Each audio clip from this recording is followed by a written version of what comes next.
Assalamualaikum warahmatullahi wabarakatuh. Berjumpa kembali dengan saya Desni. Materi kita kali ini adalah masuknya kebudayaan Hindu-Buddha di Indonesia.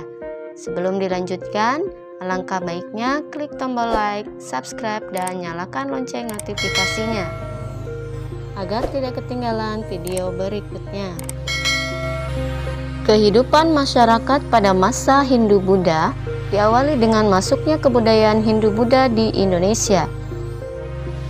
Gambar di atas menunjukkan jalur perdagangan laut antara India dan Cina yang melewati wilayah perairan Indonesia.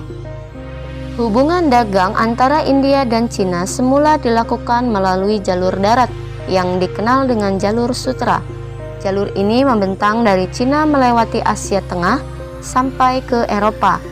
Komoditi utama yang diperdagangkan adalah kain sutra dari Cina.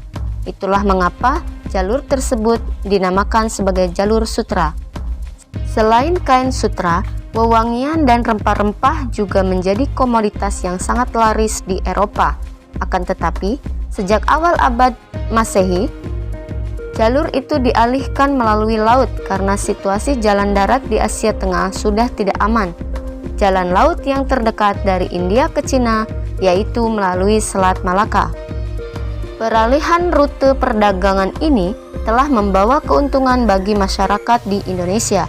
Kepulauan Indonesia menjadi daerah transit atau pemberhentian bagi pedagang-pedagang Cina dan pedagang-pedagang India. Masyarakat di Indonesia juga ternyata ikut aktif dalam perdagangan tersebut, sehingga terjadilah kontak hubungan di antara keduanya, antara Indonesia-India dan Indonesia-Cina. Hubungan dengan kedua bangsa itu menyebabkan pengaruh Hindu-Buddha yang berasal dari India berkembang di Indonesia.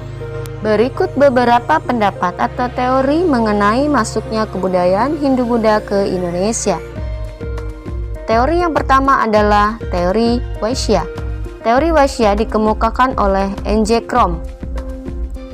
Ia menyebutkan bahwa proses masuknya kebudayaan Hindu-Buddha dibawa oleh para pedagang India. Para pedagang India yang berdagang di Indonesia menyesuaikan dengan angin musim. Sambil menunggu perubahan arah angin, mereka dalam waktu tertentu menetap di Indonesia.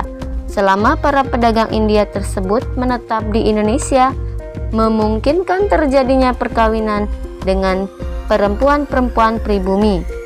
Menurut N.J. Krom, mulai dari sini pengaruh kebudayaan India menyebar dan menyerap dalam kehidupan masyarakat di Indonesia.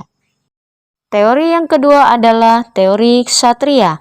Ada 3 pendapat mengenai proses penyebaran kebudayaan Hindu-Buddha yang dilakukan oleh golongan Ksatria, yaitu 1. C.C. Bird menjelaskan bahwa golongan ksatria yang turut menyebarkan kebudayaan Hindu-Buddha di Indonesia. Para ksatria India ada yang terlibat konflik dalam masalah perebutan kekuasaan di Indonesia. Bantuan yang diberikan oleh para ksatria ini sedikit banyak membantu kemenangan bagi salah satu kelompok atau suku di Indonesia yang bertikai. Sebagai hadiah atas kemenangan itu, ada di antara mereka yang kemudian dinikahkan dengan salah satu putri dari kepala suku atau kelompok yang dibantunya. Dari perkawinan itu, para ksatria dengan mudah menyebarkan tradisi Hindu-Buddha kepada keluarga dan selanjutnya berkembang ke kerajaan-kerajaan di Indonesia. 2. Sama seperti yang diungkapkan oleh C.C. Bird, Mukherjee juga mengatakan bahwa golongan ksatria dari Indialah yang membawa pengaruh kebudayaan Hindu-Buddha ke Indonesia. Para ksatria ini selanjutnya membangun koloni-koloni yang berkembang menjadi sebuah kerajaan. J.L. Mons mencoba menghubungkan proses terbentuknya kerajaan di Indonesia pada awal abad ke-5 dengan situasi yang terjadi di India pada abad yang sama. Ternyata sekitar abad ke-5 ada di antara para keluarga kerajaan di India Selatan melarikan diri ke Indonesia sewaktu kerajaannya mengalami kehancuran. Mereka itu nantinya mendirikan kerajaan di Indonesia. Teori selanjutnya adalah teori Brahmana. Teori ini diungkapkan oleh C.C. Van Leer.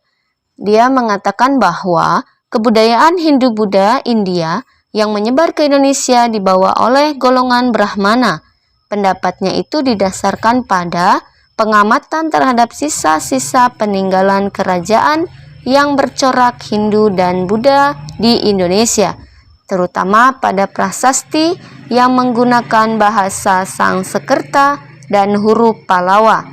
Karena hanya golongan Brahmana lah yang menguasai bahasa dan huruf itu, maka sangat dengan jelas di sini ada peran Brahmana. Teori berikutnya adalah teori arus balik. Pendapat ini menjelaskan peran aktif dari orang-orang Indonesia yang mengembangkan kebudayaan Hindu-Buddha di Indonesia. Pendapat mengenai keaktifan orang-orang Indonesia diungkapkan oleh F.D.K. Bosch yang dikenal dengan teori arus balik. Teori ini menyebutkan bahwa banyak pemuda Indonesia yang belajar agama Hindu-Buddha ke India. Setelah memperoleh ilmu yang banyak, mereka kembali ke Indonesia untuk menyebarkannya. Demikian materi tentang masuknya kebudayaan Hindu-Buddha ke Indonesia. Semoga bermanfaat. Terima kasih, saya akhiri. Wassalamualaikum warahmatullahi wabarakatuh.